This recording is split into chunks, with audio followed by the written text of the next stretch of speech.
ളുടെ മുമ്പിൽ ഈ വിഷയം സമഗ്രമായി ചർച്ച ചെയ്യപ്പെടുന്നതിന് വേണ്ടി, ശ്രദ്ധിക്കപ്പെടുന്നതിന് വേണ്ടി, ശാശ്വതമായ ഒരു പരിഹാരം കാണുന്നതിന് വേണ്ടിയാണ് ഗ്രീൻ വിഷൻ കേരള ഈ ഒരു സായാഹ്ന ധർണയുമായി ഈ ഇടത്തേക്ക് കടന്നു വന്നത്. ഇവിടെ കടന്നു വന്നപ്പോൾ ഈ നാട്ടിലെ അല്ലെങ്കിൽ ഈ ചുറ്റുപാടുമുള്ള എല്ലാ ജനങ്ങളും ഈ ഒരു സായാഹ്ന ധർണയോട് സഹകരിക്കുന്നുണ്ട്. ഈ ധർണയോട് സഹകരിച്ച പ്രിയപ്പെട്ട വ്യാപാരി സുഹൃത്തുക്കളുണ്ട്, ഓട്ടോറിക്ഷ തൊഴിലാളികളുണ്ട്, മറ്റ് സാമൂഹ്യ പ്രവർത്തകരുണ്ട്, ഇവിടെ വ്യാപാരം ചെയ്യുന്ന മറ്റ് വ്യാപാരി സുഹൃത്തുക്കള്, ഇങ്ങനെ തുടങ്ങി ഇതിലൂടെ കടന്നുപോയ ഓരോ മനുഷ്യരും ഈ ധർണയെ ശ്രദ്ധിക്കുകയും ഇതിനോട് ഐക്യദാർഢ്യം പ്രകടിപ്പിക്കുകയും ചെയ്തു.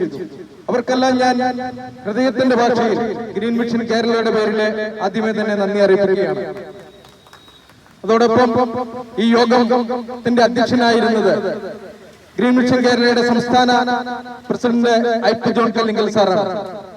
നിരവധിയായ പ്രശ്നങ്ങൾ ഏറ്റെടുക്കുകയും സാമൂഹ്യമായ പല പ്രശ്നങ്ങളിലും ഇടപെട്ടുകൊണ്ട് അനേകം ജീവകാരുണ്യ പ്രവർത്തനങ്ങൾക്കെല്ലാം നേതൃത്വം നൽകുന്ന ആളാണ് പ്രസിഡന്റായിട്ടുള്ള ഐപ്പ് ജോൺ കല്ലിങ്കൽ സാർ.